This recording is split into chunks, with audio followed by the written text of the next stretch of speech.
Hola amigos, volvemos a hacer una nueva edición de Café Lumière. Esta vez vamos a conversar sobre Gran Torino con Jorge Esponda. ¿Qué tal, Jorge? ¿Qué te pareció la película? Bueno, ya es indudable, hablando justamente de la película, de que Clint Eastwood debe ser uno de los cineastas más coherentes y de nivel más parejo que hay actualmente en el cine norteamericano, ¿no? Esta película, que realmente es notable, lo confirma nuevamente, ¿no? Y es no solo un cineasta interesante, notable, sino también muy vigoroso, ¿no? O sea, es un cineasta que de golpe se manda haciendo dos películas, digamos, con un ritmo, digamos, de casi año, año y medio, ¿no? Sí, Es realmente interesante, o sea, la próxima, ya está rodando la próxima película incluso, ¿no? Algo que ya incluso ya de por sí ya nos está causando bastante entusiasmo. yendo ya a la película misma, es un poco un cambio de registro, ¿no? Porque tiene bastante de comedia, bastante de ironía y de autocrítica, incluso creo, hacia el personaje de Clint que ha construido a través del tiempo, ¿no? No sé, ¿a ti qué te Claro, o parece? sea, en sí es una película más bien, digamos, extraña, pero digamos que es una especie de resumen de las cosas que ya antes hacía Eastwood, ¿no? Hay películas desde de mediados de los 70 que ya comenzaba a jugar con el humor Eastwood cuando todavía ni siquiera se imaginaba ser considerado el autor de hoy en día, ¿no? Hay películas como Bronco Billy, por ejemplo, El fugitivo Josie Wales, que tenían esa especie de combinación de que ya en sí mismas no eran películas de acción, sino eran películas que rondaban entre pues una mezcla extraña de humor, de farsa, ¿no? De visión, una visión, digamos, ya hasta un poco salida del género de lo que era la idiosincrasia provinciana en Estados Unidos, ¿no? Creo que aquí eso se resume a la perfección, que debe ser la culminación de todas esas ideas, ¿no?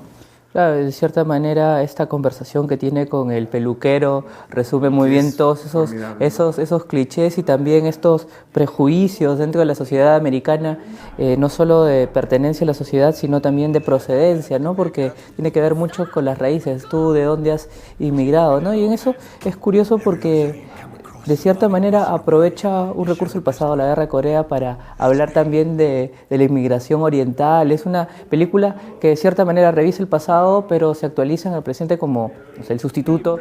Y yo sentía de que estaba hablando del pasado, estaba contándonos una historia del pasado, pero también estaba hablándonos de la Norteamérica actual, igual con el díptico de guerra. O sea, Eastwood tiene esa capacidad Claro, dentro de sus películas. eso es lo interesante y es tal vez por lo cual no sé, creo que no quedaría completamente establecido digamos su característica, su estilo, digamos solamente en esa frase de el último de los clásicos, ¿no? Creo que eso no le acomoda tan justamente como se cree, o sea, es un cineasta que nunca hace citas, es un cineasta de un estilo casi aparentemente funcional, no es, digamos, es lo opuesto, digamos, a Quentin Tarantino, digamos.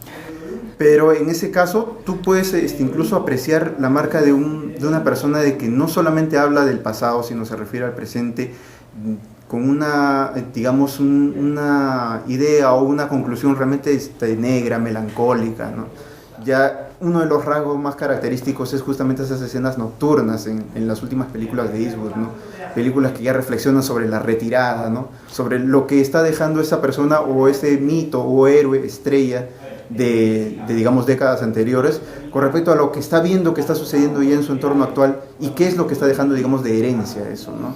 Hay una fuerte dosis de desencanto que tiene que ver un poco con la edad, pues ya Eastwood frisa los 80, ¿no? Entonces yo supongo de que hay una mera desencantada de hacia dónde está caminando quizás el mundo, ¿no? En general, ¿no? Por ejemplo, es comiquísimo, digamos, la manera en la que cómo acentúa ese lado, digamos, osco, o digamos, arisco, ya repelente del mundo exterior que tiene ese personaje, ¿no? Incluso exageran hasta unos gruñidos de perro, muestra, digamos, un rostro siempre adusto, siempre con el dedo apuntando, haciendo la imagen de su recordada sacada del Magnum 44 en su personaje de Harry Callahan, ¿no? Claro, incluso el duelo final, digamos, es un guiño, una cita a las películas de vaqueros donde él pues era el hombre sin nombre, ¿no? Prácticamente, o sea, si hay algo en lo que más o menos se puede decir esta película es, digamos, en la tónica de un western relajado, ¿no? Una cosa, digamos, como la versión más crepuscular de Howard Hawks, digamos, ¿no? Una especie de Río Bravo, una cosa así en la que solamente los héroes se dedican, pues, a mecerse en una hamaca o a mecerse en una mecedora, mientras los villanos pasan y repasan sin, digamos, un norte preciso tampoco, ¿no? Igual ¿Tú, que él. tú crees de que, o sea, podemos comparar esta película con un western? Porque, o sea, yo la siento más cotidiana, mucho más cotidiana, ¿no? Claro. Yo la veía un poco hasta como estas películas de aprendizaje donde el joven aprende el viejo saca Esa es la una idea lectura, principal, ¿sí, pero, no? bueno, digamos, O sea, o sea, está esa idea- trabajando dentro de la fórmula, pero a pesar de la fórmula le saca partido de otra manera, ¿no? Digamos que el western, digamos, es lo más cercano a lo que te puedes hacer de un género con respecto a esta película, ¿no? Más bien la idea fuerza esta de el maestro y el aprendiz es una que recorre diversos géneros, ¿no? O sea, el western, la acción contemporánea, urbana, incluso las comedias, ¿te acuerdas cuando se mezclaba acción con comedia, esta de los dos compañeros, uno Claro, joven, uno claro. viejo, ¿no? Y bueno, Eastwood hace un poco de todo, digamos, es una especie de conclusión en Gran Torino, ¿no? Sí, ahora hablando de conclusión, dicen que este sería su último papel frente a la cámara, ¿no?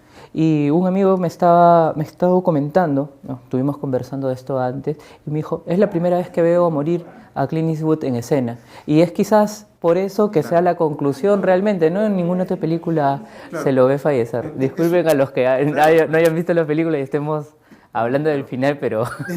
Digamos que, o sea, justamente es la culminación de esa idea del héroe, ¿no? Que ha venido, pues, no solamente desde la época de Leone, que ya eran películas en las que hacía o participaba bastante el componente de humor, ¿no? No era tanto tan expeditivo, tan seca como en las películas de Don Siegel sobre Harry el Sucio, ¿no? Digamos que ya esto poco a poco ha ido deviniendo en las películas, digamos, como Bloodwork, por ejemplo, digamos, el papel más cercano a héroe que tuvo Clint Eastwood antecedente a esta película, ¿no? En la que ya volvía a su personaje de policía, digamos, casi que podría ser el retiro del personaje que aparecía en Bloodwork, ¿no? Ese porque ya no podía correr, que ya necesitaba cirugías, que ya se ahogaba, que ni siquiera podía pelear con los delincuentes, ¿no? En este caso ya, de alguna manera, Eastwood consigue volver nuevamente a ese heroísmo ya casi perdido, en sí mismo como personaje, pero sin necesidad de agitarse demasiado. No lo ves, o sea, el tipo ronda como un vigilante con su camioneta, o si no, está sencillamente en la terraza de su casa, o sea, nunca lo ves en una escena de acción, solamente lo ves así gruñendo o sacando el rifle, o sea que es ya la idea ya completa de eso de que Harry el Sucio ya jubilado, ¿no? O su personaje ya jubilado y en retirada. Por eso justamente es interesante la concepción de la película misma alrededor de las ceremonias religiosas o la ceremonia del adiós, ¿no? Sí. Por ejemplo, la que da inicio a la película, en la que culmina, que digamos son parte de esa tradición a la cual se refiere Eastwood siempre, pero que siempre tiene un lado ambiguo en él, a pesar de ser un personaje conservador, ¿no? Siempre él mira esas costumbres a la vez con nostalgia, pero a la vez con descreimiento, ¿no? Sí, porque hay cierta crítica también, no solamente a, digamos, a la institucionalidad política o no hay policías dentro de la película, y también hay una crítica al cuerpo religioso, ¿no? Una fuerte crítica. Claro, que es una tendencia muy de Eastwood, ¿no? O sea, siempre en sus películas has habido ese cuestionamiento a todo lo que significa orden, ya sea la iglesia, la policía, la política, ¿no? A pesar de que en sus películas siempre tienen esa convicción conservadora de alentarlas o dejarlas sentadas como digamos, una especie de mal necesario o una organización o estructura necesaria, ¿no? Algo parecido a lo que sucedía sobre todo en Changeling, ¿no? La película anterior de Eastwood, que tenía justamente toda esa visión de estar tumbándose a cada una de las instituciones que incluso colindaban con el lado oscuro de la organización, ¿no? Un Los Ángeles rodeado de mafias, etcétera, en las que los policías o los cabezas de policías funcionaban o trabajaban de una manera idéntica a la de las mafias, cosa que no es formidable porque eso se manifiesta o se da a entender a pesar de que no se muestra ese otro lado, no se muestra ninguna mafia, ¿no? Pero la protagonista pelea con todas las instituciones como si se tratara de una especie de vengador o una especie de personaje idealista frente a esas instituciones que fungían en especie de organizaciones oscuras, ¿no? Digamos, para completar, para ir terminando, ¿cómo ubicas a Gran Torino dentro de la filmografía de Clint Eastwood, ¿no? Es una gran película, es una película mediana, es un tránsito. ¿Cómo la puedes ubicar?